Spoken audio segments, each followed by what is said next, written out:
Hi, my name is Curtis, and I'm going to draw my life. I have two wonderful and talented parents. My father is named Sterling, and he's a guitar player. My mother's named Jocelyn, and she is a singer. They're both not professional, but they are into it, and were a big influence on me as a young person.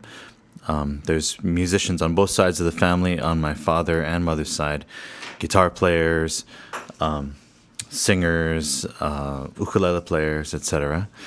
So that was a big influence on me. My folks divorced when I was pretty young, 3 or 4. I have very few memories of them together, and I spent most of my young life going back and forth between one and the other. The first really big thing that happened to me is I moved from a small school, elementary school, to a big school called Punahou School in the 5th grade. The bigger school offered me a better education, more opportunity, more people to meet, more stuff to do. I remember specifically being in a chapel, listening to the choir sing in the 5th grade. I hadn't joined at that point, but I was so moved by how beautiful the singing was. I started crying right there in the pews. I just thought it was the most gorgeous thing I ever heard.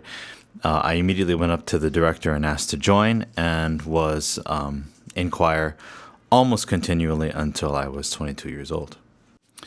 Now, the one exception to me being in choir was in the 7th grade. I didn't make the choir. I was cut from the choir. And I was thinking what you're thinking. Curtis was cut from the choir. That's crazy. But, the 6th grade director talked to the 7th grade director and said that I was, irresponsible and late all the time and blah, blah, blah, which was true, totally. And so, I didn't make the choir. But I did get into general music, which coincidentally introduced me to playing the guitar for the first time, really. I remember in the 7th grade watching a talent show assembly and watching a 4-piece band play Stairway to Heaven, which I hadn't heard at that point, but I was just completely blown away and loved it. By the time I was in the 8th grade, I was back in the choir, and on the urging of Marlene Patton, the choir director in 8th grade, I did the talent show, and me and a couple of friends sang Blowin' in the Wind by Bob Dylan, which is the first time that I did anything like that on stage. Now, high school for me was a real big musical melting pot. I had friends who played Hawaiian music and slack key guitar. I had friends who listened to, Metallica and Nirvana and Pearl Jam and stuff like that. I played a lot of Beatles, had some friends who listened to the Beatles. I did a lot of musical theater. I was the King of Siam and the King and I was part of the jazz band, doing swing tunes. I was still in the choir. We were doing, madrigals and, stuff like that, Bach, stuff like that. And for the first time, I got a solo gig, that I got paid for. I was at a place called Cafe Azione. I got $20 for playing 2 hours. I knew 10 songs, and I would play that for the first set. I'd take a break and, come back for the second set and play 10 songs again. When I left high school, I went to the University of Puget Sound in Tacoma, Washington. I remember being able to see Mount Rainier from my dorm room window, which I thought was pretty cool. I was a double major, music and theater, and at UPS was where I met Annie in a play called The Seagull. We were cast opposite each other, and it was pretty much love at first sight. I found music school really hard. I was a guitar player, singer-songwriter dude, and, the school was full of French horn players and opera singers and cello players and, classical people who were familiar with the Tchaikovsky and the Monteverdi and stuff that we were learning in class, and I didn't know any of that kind of stuff. So it was hard for me. I failed 2 music courses that I had to take again. I failed music history, one, which I took twice. I failed a choir, actually, which I had to retake. So it was tough. I did graduate, thank God, just by the skin of my teeth, but it was a pretty tough road. After college, Annie and I moved to San Francisco, which was a really great time, was an exciting time, was a hard time. We had no money.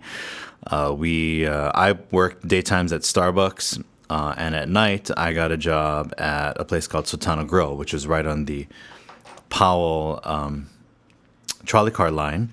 And it was really doing that gig that I really learned how to be a musician. I played 5 nights a week, and I really had to learn a lot of songs. I had to figure out how to keep a crowd happy, all that kind of stuff. In San Francisco, I made my first CD with a loan from a good friend of mine named Kealoha. And my other good friend, Darren, produced and engineered the project for me. For me, that was a really huge first step. In 2004, Annie and I got married. We went back to our college. We got married on stage, and we, invited our closest family and friends. It was a beautiful, amazing day, the best day of my life. And marrying Annie was definitely, without a doubt in my mind, the best decision I ever made. I remember I cried so hard during our vows that I couldn't even get through them. I was kind of blubbering and hyperventilating, and it was pretty ugly. My father still teases me about that to this day. A few years later, Annie and I were working good jobs. We were making pretty good money. We had money set aside. We had a really nice apartment. We drove a really nice car. But we just hated the jobs. We didn't like the direction we were going, and we really needed to change. So to switch things up and to kickstart a new phase of our life, we decided to travel. We took whatever savings we had. We bought 2 around-the-world tickets, and we went traveling on the dirt cheap for a year. We learned a lot about the world outside the U.S.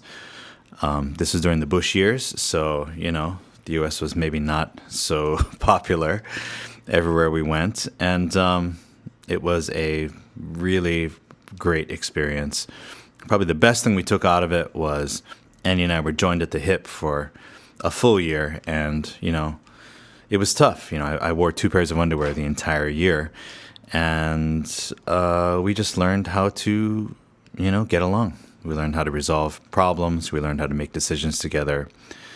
We learned how to get through stuff, and that's probably the best thing that came out of that whole experience.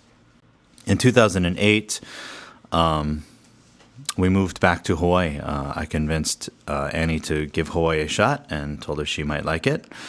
I started working as a musician and as a teacher, teaching private lessons in guitar and ukulele and voice. After we were here for a little bit, I asked Annie if she would join the band, and we called ourselves Mango Season. After a little bit, she came on more full-time, and she helped me to manage the band, find us clients, and to grow. And we took something that was kind of a small hobby into something that, put food on the table and kept the lights on and paid the rent. In 2013, we made our first CD. CD's called Flying Home, and we kind of came into our own in terms of our identity. We played original music, stuff that we wrote. We also played other people's music.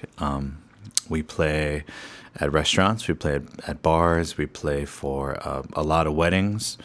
We play for corporate events and festivals and stuff like that. We call what we play island soul jazz, and it has turned into a pretty good life for us. Now what we got is we have a 6-piece band, and we're in love with the people that we play with. We got Mark Lindbergh on drums. We have Ken Likes on the keyboards.